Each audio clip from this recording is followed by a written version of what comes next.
नमस्कार बच्चों, कैसे हैं आप सब। ठंड का मौसम चल रहा है और हमें अपने स्वास्थ्य का विशेष ध्यान देने की ज़रूरत है। वैसे हमें उम्मीद है कि आप अपने स्वास्थ्य का अच्छा ध्यान रख रहे होंगे। और आज हम अपने रिमझिम भाग 2 से पार्ट 13 सूरज जल्दी आना जी पढ़ने वाले हैं। तो सब लोग तैयार हैं? तो सबसे पहले हम कविता पाठ करेंगे। सभी लोग अपनी अपनी कविता निकाल लें और मेरे साथ साथ कविता को दोहराते जाएं। ठीक है, तो शुरू करते हैं। एक कटोरी भर कर गोरी धूप हमें भी लाना जी, सूरज जल्दी आना जी, सूरज जल्दी आना जी। जमकर बैठा यहाँ कुहासा आर पार ना दिखता है, ऐसे भी क्या कभी किसी के घर में कोई टिकता है। सच सच ज़रा बताना जी, सूरज जल्दी आना जी। कल की बारिश में जो भीगे कपड़े अब तक गीले हैं, क्या दीवारें क्या दरवाजे सबके सब ही सीले हैं। छोड़ो आज बहाना जी, ना ना ना ना ना ना जी, सूरज जल्दी आना जी, सूरज जल्दी आना जी। तो मज़ा आया कविता पढ़कर?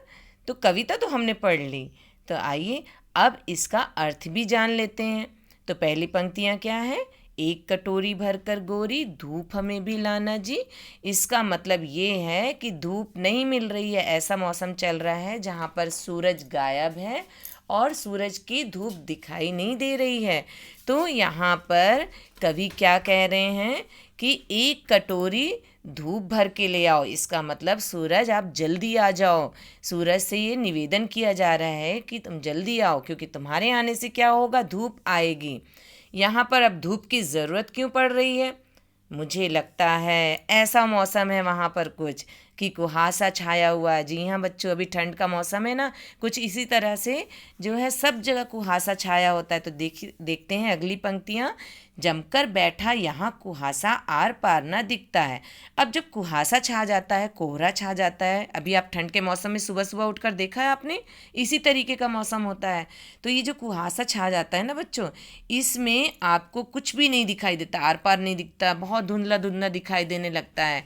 ऐसे भी क्या कभी किसी के घर में कोई टिकता है।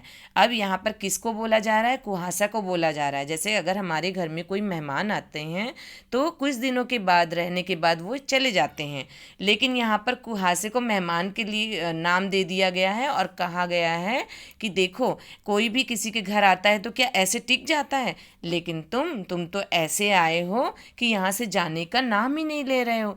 सच सच ज़रा बताना जी, सूरज जल्दी आना जी। और उनसे बातें करते हुए कवि कह रहे हैं कि आप मुझे सच सच बताओ, क्या आप हमेशा के लिए टिकने के लिए आ गए हो यहाँ पर और इस कोहरे को वापस जाने के लिए कहते हैं। अगली पंक्तियाँ देखते हैं। कल की बारिश में जो भीगे कपड़े अब तक गीले हैं, क्या दीवारें क्या दरवाजे सबके सब ही सीले हैं। अब ये देखो बच्चों, बरसात का मौसम है, बरसात के मौसम में भी सूरज नहीं दिखाई देता है। कभी कभी ठंड के मौसम में कोहरे की वजह से गायब हो जाता है और कभी कभी बरसात में बादलों के कारण छुप जाता है। तो ये जो बारिश है, बरसात है, वर्षा है, जो अलग अलग नाम है एक ही चीज़ के, तो ये जब आती है तो क्या होता है, हमारे कपड़े गीले हो जाते हैं। पेड़ पौधे, ज़मीन, दरवाजे, खिड़कियाँ, छत, हमारा घर, सब जगह गीला गीला हो जाता है। और ये जो गीलापन है इसे हम कहते हैं सीलन। सीलन बोला गया ना, यहाँ पे सबके सब ही सीले हैं कि दीवारें दरवाजे हर चीज़ जो है सीली हो गई है। तो यहाँ पर जब बरसात हो रही है तो हमारा भी कुछ हाल इसी तरीके से हो जाता है। हम घर में बैठे हुए अपनी खिड़की से देखते हुए ये इंतज़ार करते हैं कि कब ये बारिश जाए और सूरज निकल कर आए, फिर सब जगह थोड़ा सा सूखा सूखा हो जाए। तो हम ये सीलन से परेशान हो जाते हैं। तो यहाँ पर सूरज से ये भी कहा जा रहा है, छोड़ो आज बहाना जी, नाना नाना नाना जी, सूरज जल्दी आना जी। यानी कि अभी हम आपको आने के लिए कह रहे हैं सूरज को। वो बच्चे क्या बोल रहे हैं, कवि क्या बोल रहे हैं कि सूरज जल्दी आ जाओ। तो यदि कोई बहाना बन है आपके पास तो वो सारा बहाना आप छोड़ दो और जल्दी से आपको आना है।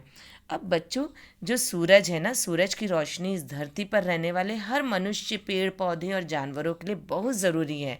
यदि सूरज की रोशनी न मिले तो हमारे कई काम रुक जाते हैं। इसलिए हम सभी को एक अच्छी सी सुबह का इंतज़ार रहता है, विशेषकर ठंड के मौसम में। देखो, जब ठंड का मौसम आता है, सूरज की जो किरण होती है ना, पहली किरण, वो जैसे ही पड़ती है तो उस सूरज की सुनहरी धूप हम सभी के अंदर एक ऊर्जा का विकास करती है।